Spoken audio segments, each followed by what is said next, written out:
always dance with joy before our honored chief.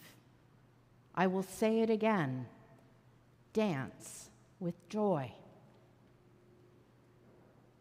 This isn't the rendering from Paul's letter to the Philippians that we're used to hearing. Our ears are more attuned to the words, rejoice in the Lord always. Again, I will say, rejoice. My guess is that for many of us, rejoice makes more sense. We can imagine what it is to rejoice. Dance, on the other hand, is not something that we would all equate with rejoicing. I'm not saying that we think dance is bad. We can appreciate dance, admire dance, but we are not all comfortable with engaging in the act of dance. That's something that other people do. So the idea of dance as a way for us to rejoice in the Lord may make us feel just a little bit uncomfortable. Still, for others, this idea of dance as an expression of rejoicing makes our hearts smile, makes us feel seen and heard. For us, stepping into the vulnerability of moving our bodies to the tempo of the music is powerful and life-giving, and we can easily understand this as a way of expressing ourselves, as a way of joy in action. I wonder if part of why we see various responses to the idea of dancing is because dance is often understood as performance, something to be performed by some to entertain many. Now, I'm not knocking dance as performance. I love to watch dance. Yet, like all forms of art, experiencing dancing, in both the dancing and the watching, is so often to move beyond performance into something more. If you've ever been to a powwow, you'll know this to be true. Indigenous dance is powerful. You know that you are caught up in more than a performance as you hear the drums and watch the dancers move to the rhythm. One of the many dances you'll see at powwow is the jingle dress dance.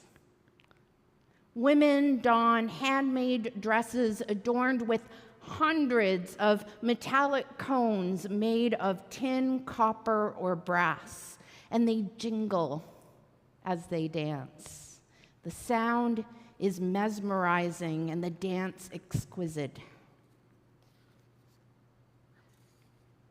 The jingle dress and dance came into being in the early 20th centuries in Natokamagwing First Nation, located just north of Kenora, Ontario. Oral tradition shared from members of this First Nation community tell of a series of dreams given to an elder by Creator Gitche Manitou for the elder's youngest daughter, Maggie, who was very ill. Maggie's grandfather carefully made the very first jingle dress, hand-making the cones likely from recycled tobacco tin lids. He had Maggie wear it and taught her the steps of the dance as he had been given. And as Maggie danced, she was healed. Maggie became known as the First Lady of Jingle, and the dance became part of the culture, an expression of healing and wholeness, with each step recognized as a prayer for healing. Now, in the dance, one foot always remains on the ground, keeping the dancer connected to the earth, while the sound of the jingles carry the dancer's prayers through the air and to Creator. I'll never forget the first time that I experienced the jingle dress dance up close. I was at what is now known as Algoma University in Sault Ste. Marie, the former Shinwalk residential school site, for an annual gathering of residential school survivors. And we were about to listen to an elder who had attended the school share her story. As she sat at the front of the large theater-style lecture hall, the drumming began.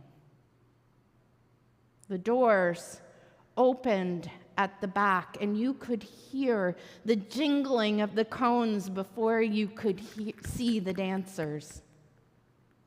And the sound, it got increasingly loud as the dancers approached and danced their way down the stairs, engulfing us with their dance as they made their way to gather around their elder. Even if you didn't know the prayerful healing tradition of the dance, you knew that you were in the presence of something truly spiritual.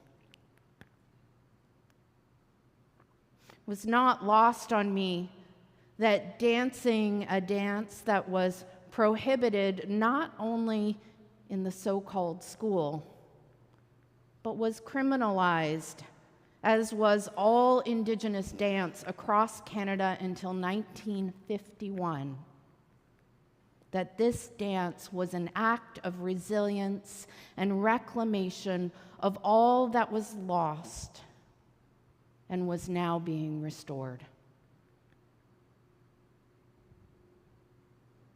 This dance instilled a deep sense of peace and harmony in the space and in our hearts, so that as we listened, we did so with a posture of deep humility, cherishing the gift of deep knowledge this elder was offering with her story on the good road of truth and reconciliation.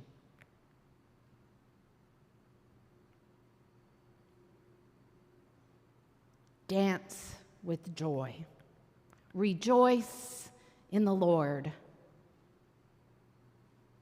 Both dance and rejoice are drawn from the verb hairo, the word that Paul used in his letter, which is understood not simply as being cheerful or happy, but as being well, as thriving. Which is significant given that Paul's letter was written to a people who were under threat of persecution for following Jesus. His letter was to serve as encouragement for them to continue in the way that makes them well, in the way that allows them to thrive, to rejoice in the Lord always, even when doing so was a risk. Such hairos, such dance, such rejoicing was and is an act of resistance in the face of oppression and persecution. which makes the truth of the church's active participation in colonization such a tragedy. Because our faith, our tradition as followers of Jesus clearly shows us that to have something essential to one's well-being dismissed, mocked, taken away, criminalized is to strip an entire people of their identity. That the jingle dress dance continues to this day, that any traditional Indigenous dance continues to this day, demonstrates the strength of Kairos, a connection to the grace of the Creator at work in the world, who loves and cherishes all of creation. In Indigenous Anglican churches across Turtle Island, you'll find traditional dance woven into the fabric of the liturgy, of the overall worship experience. And you'll also find dance woven into other parts of life together, like gospel jamborees and kitchen parties, where Indigenous followers of Jesus come together to play music, sing, and dance together. Come to think of it, it's tough to recall an Indigenous gathering I've been part of where dance wasn't involved, either planned or spontaneously erupting at some point in the event. And so I ask, what is weighing you down and keeping you from dancing with joy? What is keeping you from living Hairo, from being well and thriving? Because this, my friends, is what Creator desires for us all. This is what Jesus, Creator, sets free, invites us into. A life that is good and honorable, true and noble, upright and pure, full of beauty and worthy of respect. Which doesn't mean a life without challenges or hardships, but is a life that summons us to lean into vulnerability, seeing everyone and everything around us as worthy of love, opening ourselves up to the gift of difference that beckons growth and mutuality. Today, as we mark National Indigenous Peoples Day, celebrating the rich cultures, traditions, and resilience of First Nations, Inuit, and Métis peoples, may we reaffirm our commitment to truth and reconciliation.